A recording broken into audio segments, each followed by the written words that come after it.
exactly your product once he or she is ready to buy. So yeah, just put the seed of your company is the best at doing this or that, and then wait until it grows.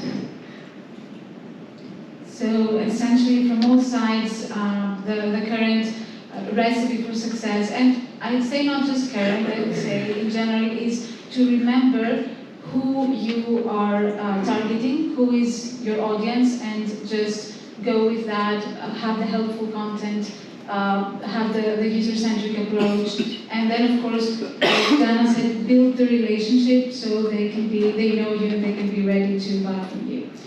Great, so considering all this about the marketing trends, let's explore the data that explain how these came to be. So from the analytics side and the metric side, what really constitutes measurable success in marketing strategies and social media campaigns? So what are the metrics we need to focus both on social media and web analytics? Yeah, sure, great question, and kind of, yeah, touches on what I was saying earlier about the difficulty sometimes of reporting success, particularly when it comes to SEO, but I think, yeah, Lauren's opening speech really hit the nail on the head when it comes to the use of web analytics, you know, getting a better understanding of your customer, so the full, I guess, breadth and length of their journey through your site, almost working backwards from the point of purchase, identifying what's working well with your messaging, with your content, where are the pain points, you know, where can we test and iterate, because, you know, that's one of the most important fundamentals for a content strategy. I suppose in terms of, you know, looking a bit more narrowly at the sort of metrics we'd use to judge success from an SEO campaign, we'll be looking at things like keyword rankings, both branding to measure, you know, overall brand awareness, visibility, your generic keywords when you've got, you know, probably products or top of the funnel related content, and I think, yeah, certainly as an SEO, one of the most important tools we have access to is Google Search Console. So, for example, looking into that, is there any content where we've got a very high number of impressions, so customers are seeing it in the search results, but a very, you know, a low number of clicks, and that can help inform, you know, whether content needs to be refreshed, needs to be replaced, needs to be consolidated. So I suppose it's a mix of both the quantitative and qualitative to help inform the strategy.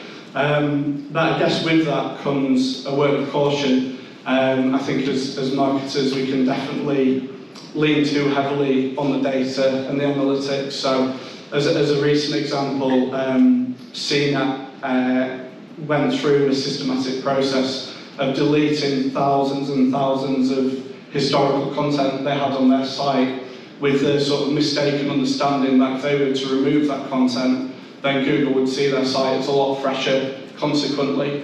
But actually it just meant they were devaluing their years and years of experience as, you know, a leading tech publisher. Sounds like a crime, as an SEO crime. Absolutely, yeah. And they went against the advice of Google ahead of time, and then afterwards, yeah, they've not seen any meaningful benefits from it. So even though looking at the data they were sort of, well, this content's not performing well, why do we need it on the site? So you do have to, you know, interpret the data you see, you can't just be led by the black and white. But also, isn't like patience a key ingredient, you know, to SEO, to see the fruits of your strategy? It's not like a today, tomorrow thing. And this is something that, you know, many companies and CEOs misinterpret, and they think they expect results from like next week. So. Yes and no, because I mean, the data is abundant, probably too abundant in SEO, but it tells the past story, right? So how fast we are able to read that data is what gives us sort of first mover advantage. So at one point when Aviator was starting to become popular, the operators that picked up on this, that listen, this is an up and rising game that people are now interested in, and optimize their pages, optimize the user experience for that particular game, those are the ones that started ranking faster, and they started to get results faster. The ones that stay looking at the data for a longer period of time. Is this just a fad? Is this eventually going to die out? Probably missed out on that experience. So it's a mix of, yes, like looking at the longer term value of the data and understanding how it was done before, but at the same time, in marketing, there needs to be a space for testing in the short term. Because yes, SEO is a long-term game, but without those short-term tests, you're just basically repeating what your competitors are doing. In terms of important metrics, what I would value quite a lot is time spent on your product. So we're offering entertainment as an industry, but the customer does not have only a choice of casino entertainment. The moment they sit on the couch after a long day at work, and they open their phone, they have Netflix, TikTok, Instagram, maybe a betting app, and what are they going to do with their time? And sort of that's the beauty of SEO, is that it has this type of information to work with the rest of the company. So how can product improve the experience? With what are customers engaging in? And that type of data, time spent on site, what are the customers engaging with? Are they finding, this new slot that we are really aggressively trying to push, but it's not really working, important? Or is there some other game that we're not seeing that people are actually spending time on and that they're actually enjoying? And understanding that type of data is also quite important, because there is Google Analytics provides us with too much information. So being able to segment that into quick wins, I think is a key to making it work. We're also understanding what people are searching for. So whether marketing is allowed or not, people search for products. Whether the market is regulated or a grey market, people are searching for the products. And as SEOs, we have a number of tools that are telling us, listen, there are 50,000 people a month searching for casino. There are 20,000 of them are searching for aviator. We can get really nuanced data in that sense, which can help the rest of the company improve the product, improve the user experience, which ultimately is what will keep customers coming back. I totally agree with Warren for one of the most important KPIs, in my opinion, is also time spent on your content, whatever that is. And from the B2B marketing perspective, from what we do for our clients and shifting a bit towards social media, and LinkedIn for sure is like number one social media for B2B marketing. I've seen that and I will always focus more on quality over quantity. There is a really nice benchmark that you can analyze your competitors' behavior there, and we've seen that quantity is a lot, but engagement with their audience is not performing well for them. So always think that in mind. You should have a well-structured posting plan or some content strategy that you're going to expose to your community, or somehow engage them in a more meaningful way rather than just promoting your products. And from a branding perspective, you should have this 60-40 rule in mind, that 60% is for your branding and 40 is for product demand. So always start with that mindset when you want to be out there and get your messages heard. Yeah, just adding a small remark on the analysis of the competitors. From my experience, it's kind of like, it is important to analyze what the competitors do, but it's not like you watch what exactly they do and you repeat it. If you would like to be, like, it's obvious, but if you'd like to be the leading company, then you have to invent something yourself. And if something doesn't work for your competitors, that doesn't exactly mean that it will not work for you just because you're a different company. You might have like some other stuff which would make like some minor stuff, but that still will make this strategy work, which didn't work for your competitors. So yeah, analysis is the best friend, I guess. Thank you, that was very helpful. I don't know if anyone has any questions about what we... Yes, please. Yes. I'm from the payment industry, and I see that when we are talking about high risk, obviously marketing shall be greatly affected of where we spend the marketing budget based on which provider gives me the right terms and the right prices and whatnot. So when we are talking about online gambling, we are obviously targeting multiple areas.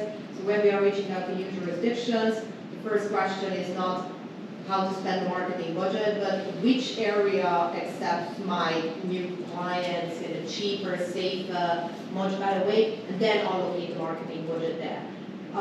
What is your opinion on actually starting from payments? Do you do in your own profession? Do you even consider this list of circumstances that instead of spend the marketing budget now and then find the payment providers, other than find the payment providers and then spend the marketing budget? From my experience, it was like, I was working in payments my whole life, and when I entered my last company in Oda, they like the 70% of their portfolio is high risk, and that was really the pain, which I mean, you probably feel me, just because you cannot talk about high risk, you cannot publish about high risk. We had a client, Wargaming, which was extremely not willing to do anything publicly, so that like, it took me 7 months to convince them to do 2 press releases. That's how hard it was. And that doesn't mean that I'm bad at convincing. But if we talk about high risk and how, if you're a payment company, how to approach the high risk, that's probably the conferences and maybe some small side events which you might do from, Not necessarily from that. So let's say that you're an operator, right? Yeah. You want to expand, you want to go to whatever, Japan. Mm-hmm. Instead of spending all your marketing budget in Japan and then find who can take the payment in Japan for my acquisition, retention, and whatnot, actually go there, find the payment provider first, and then spend the marketing budget in Japan as opposed to whatever, Vietnam, because we have trusted payment partners there, and that's why we spend marketing. So not the other way around, that spend the marketing guys, get all the clients, but we can't take their payments, right? We did the same with Canada and Brazil. We found the payment partners first, and then we kind of like understood the way how it works there, and then we did it from our own side. So. If I may also join this discussion. Yes. I don't believe that the payment provider is the main source of going to any market. It's a complex thing to start an operation in any market. Of course, it is very important to take the customer's money, but you need to have all other things in mind, like user experience. What are you offering? What's your key verticals? Do you differentiate somehow? Are you esports book or sports book or only casino? So there is a complex thing, and I don't believe that your approach should start first with the payment provider. It will help you, of course.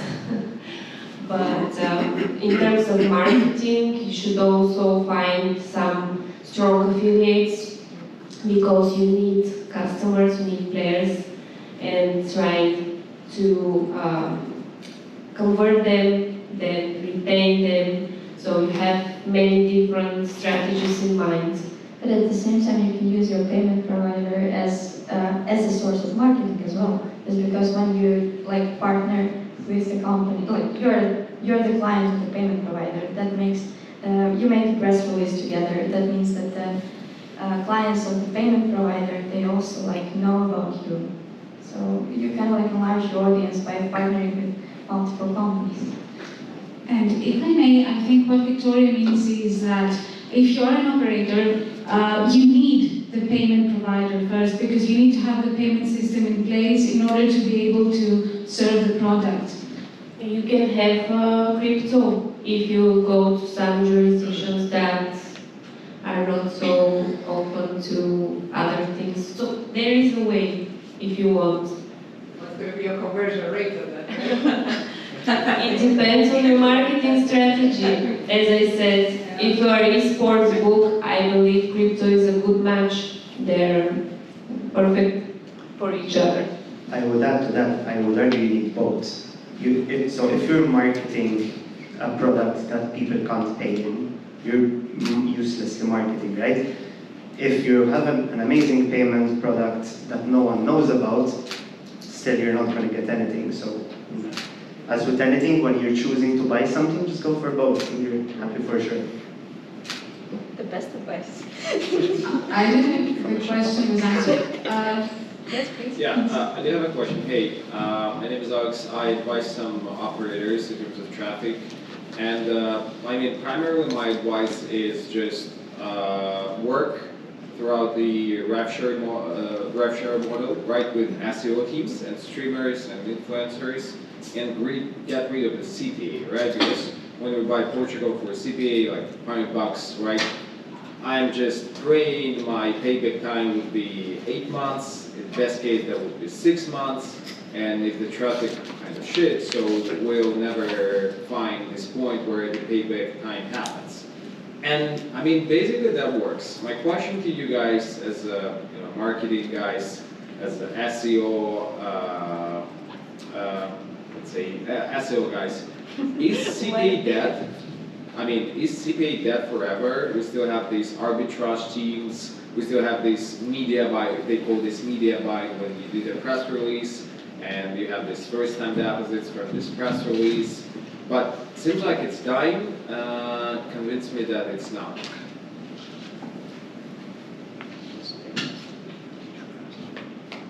That's the question. Is the CPA dying? Cost per action. I don't think so. I mean, rev share tends to be a bit more popular because there's also a bit of split risk to it. When you're looking at CPA, there are other factors related to cost that then the company would need to account for. So probably that's why it's not that popular anymore. So when you're looking at how much lifetime value a particular customer is offering you, you need to keep that CPA deal in mind. All right, but let's say you are running let's say you're running an SEO website, you know, the best casinos in Germany, best online casinos in Germany, at least on 10 websites. Would you would you agree to CPA model, just in the CPA, or rev share, and why?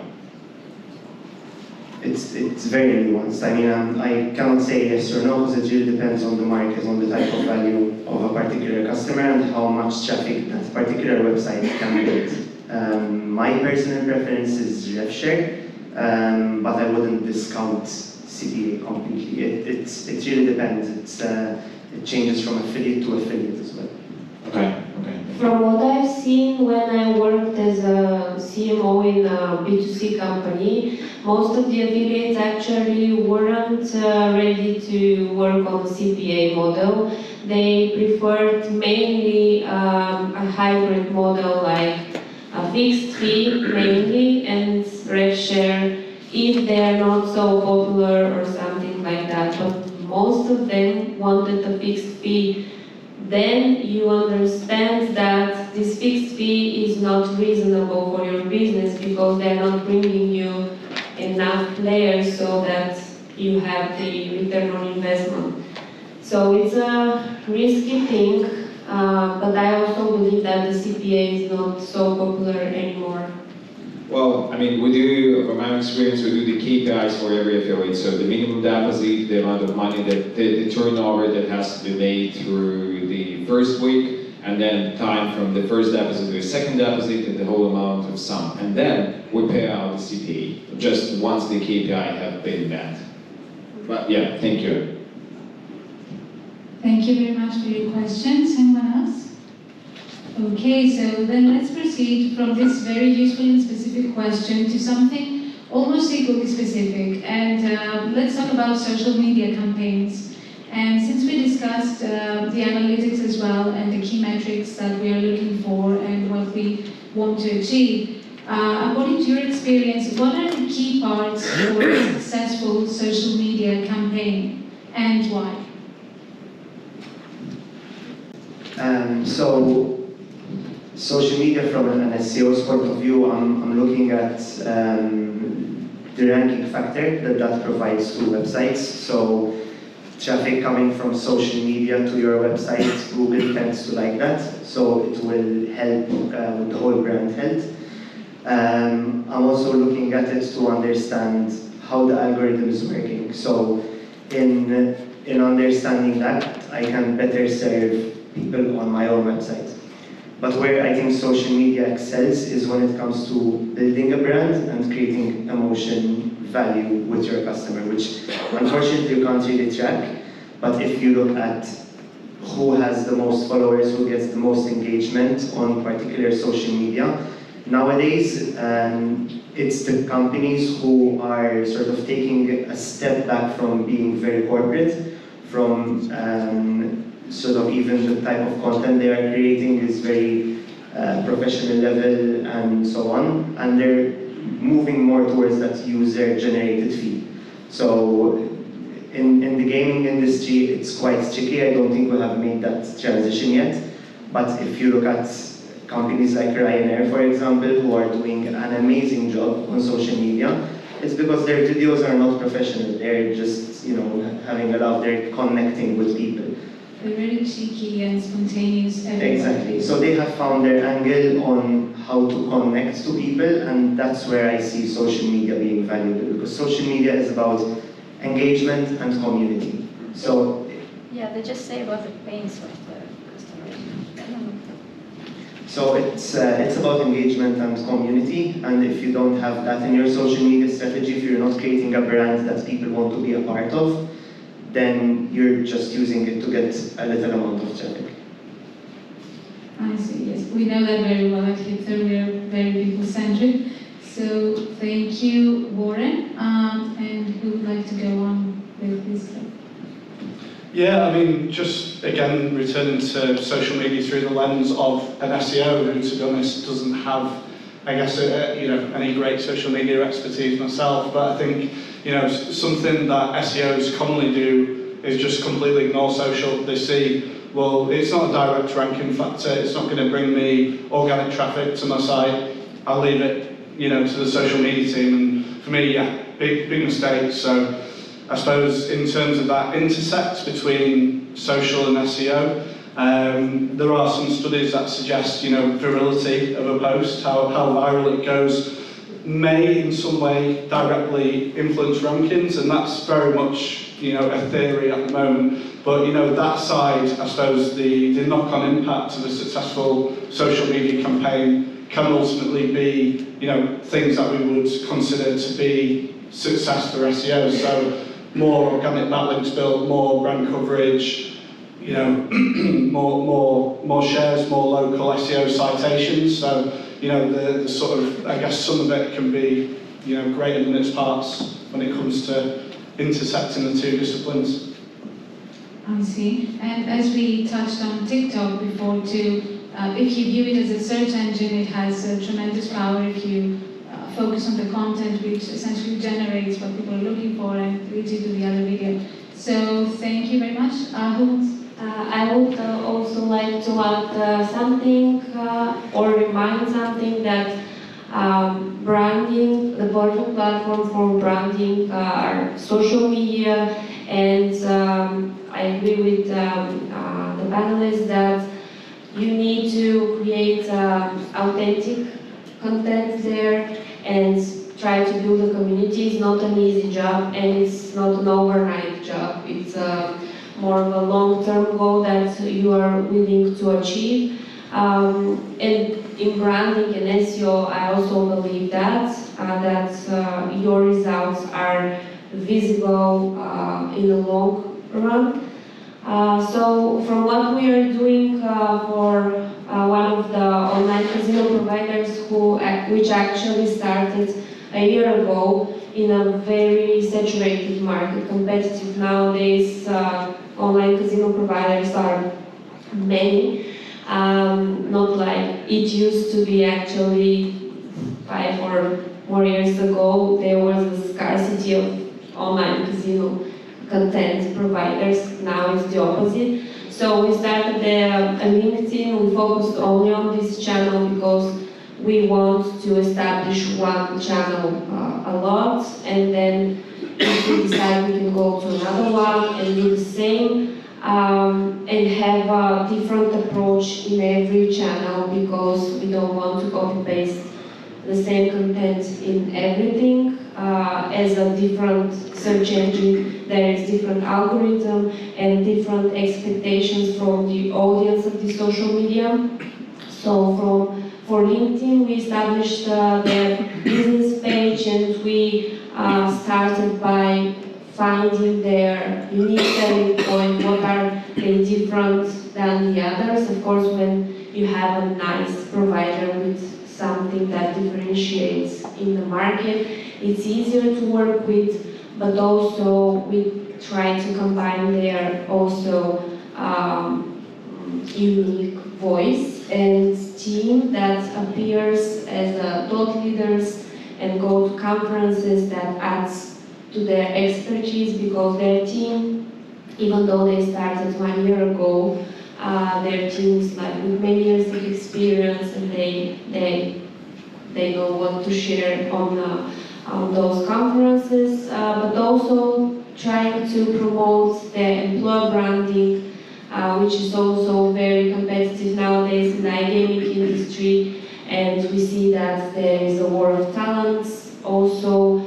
And in LinkedIn, you can all agree, those kind of publications are very engaging the community.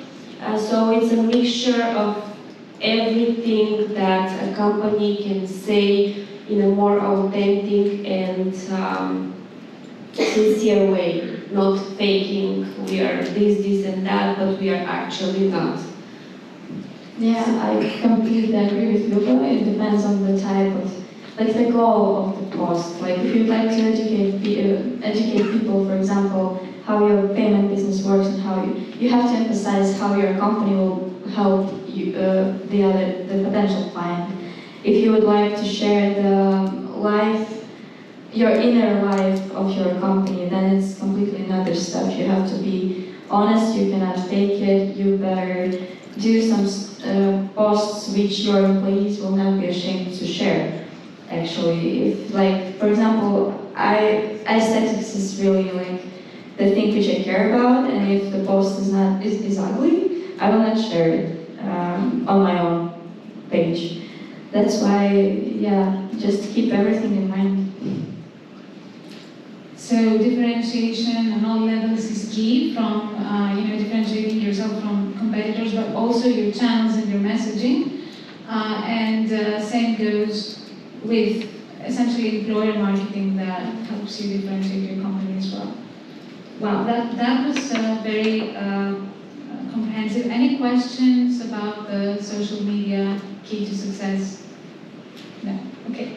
So carrying on, we discussed all the aspects, the SEO, the analytics that we are focusing on, and these are essentially the vehicles for the message and the product that the companies want to market. So in terms of marketing communications, how can a company successfully craft and communicate its messaging? What are the key components of that messaging and strategies? You have to build a trustable brand. Just to be consistent with what you do. For example, if you are exhibiting in the conferences, your stands have to be more or less, not the same, but they have to have the same structure. You have to be recognizable. If, for example, your merchandise is orange, then it has to be in that color. Like in other events as well, not like suddenly blue in the next events. So you need to establish a branding so you can stand out. Yeah. Okay. Yeah, I totally agree with Dana. Brand identity is really important for any business that want to be recognized for something or win awards in the customer's mind. Innovation is a really used word in our industry, but as I said, you need to be real and show exactly what innovation means to you and to your products. I would also like to touch more about the public relations and what is really important in that area, because from what I see there are a lot of, again, many press releases that are spread out just to say company X go to event Y, and that's the news. But actually try to, as a piece of advice, try to spread a real news, like you as a identity media know how important it is to publish something that is relevant to the industry, that adds value to it. And if you, of course, if you want to show that you're going to this industry, try to incorporate what new are going to be there for your company. And also, I would like to suggest to have a structured yearly media plan with some of the leading iGaming medias that you're going to be visible at. Sometimes it could be paid, other times could be earned if your news are working for them. But it really depends again on the quality of the content you are trying to spread. Yeah, we just have so much noise in this information service that we have right now, so the posts, they have to be valuable, not just to, get the attention and that's it. Yes, because that's a recipe to scroll. So the SEO aspect of that, or any other comment? I think I've just come in on sort of the authenticity aspect. I think, yeah, hit the nail on the head, crucial there, and being transparent to consumers. And I think, on the subject of AI, that's something that is really hard to accurately emulate. AI isn't quite capable, I think, of conveying that emotion, instilling emotive responses from consumers. It'll get pretty damn close, but it's not there yet. And I think, that's true across all sort of communication and messaging that we do. From, you'll see out there when it comes to design on your branding, there are hundreds of, branding generator packages, sales and services out there for whatever it is, $99 a year. But yeah, it's got a lot of work to do, and I don't think our job's in danger just yet on that front. Thank God. It's a tool, but it's not the answer to everything right now. Warren, comments? I think it's also how do we measure that success, right? So since we're very commercially driven, and we're typically commercially driven in the short term, most of what I see out there and sort of how social media is being used, it's purposefully driven to convert. But that's not how you build a story. If you're always trying to sell to your customer, there's no way they're gonna engage with you. So shifting that focus of, okay, what do we define as success? Is engagement? Can we use that as a metric for success as a long-term view? I think that will help shape the type of social media strategies that we set there. Because if we're only looking at conversion, then it's going to be a very sort of narrow-minded approach to how we're going to use social media. Okay, thank you. Are there any questions about it? I would like to ask if we have enough time. Okay, so the final question was hot topics mix B2B, B2C, SEO, and AI, but we're not going to have time for that. So I'm going to cut to the chase and ask you your opinion about the responsible gaming aspect that we have discussed here today. What do companies need to watch out for? And what are some best practices that you could recommend, especially for the B2C marketing strategy? From an SEO point of view, we are controlling a lot of the content that goes on site. So it's also a lot of the responsibility to make sure that content is trustworthy. What Chris mentioned with EAT, right? We're the experts, we're authority, we need to convey trust, and the information we're putting out there needs to be helpful for people. Whether we're trying to prevent issues, whether we're trying to help people go through those issues, that's something that I think as SEOs we can also focus on. Yeah, for sure, and I think it's not just about getting the messaging right, but it's about getting the messaging right depending on the audience you're facing as well. So, you know, as we've heard from the panel so far today already, different regions, different countries, different states, all carry very complex and different regulatory environments as well, which means that message is going to probably have to be conveyed in a dozen or more different ways. So when it comes to, I guess, the technical side of SEO, it's about making sure our website is set up so that the correct version of Google is being served the correct language or the correct region. Because we often see operators fall foul of just one line of code being misconfigured, and then suddenly you're serving and advertising to other UK speaking audiences rather than say the UK or US. So it can be a minefield, and it's something that I think you don't need to just focus on the content side, but also the technical mitigations you can make against it as part of your strategy too. Okay, thank you. From the B2C marketing perspective, of course the most important thing is to bring new clients and try to convert and retain them on the website.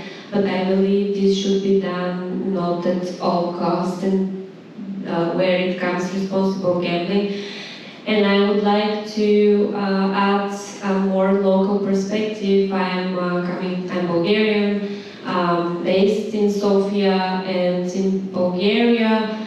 Actually, when I started in the industry, 2013, there is a Responsible Gambling Foundation that I joined together with the company I work with. They established it and they wanted to make a change in the industry, on the market, on the people's perspective on this, because the market was actually not so well educated on the topic, and they didn't understand the concept. They thought that, okay, we are going to lose money, why we're going to teach people that they shouldn't continue betting if there is some kind of addiction.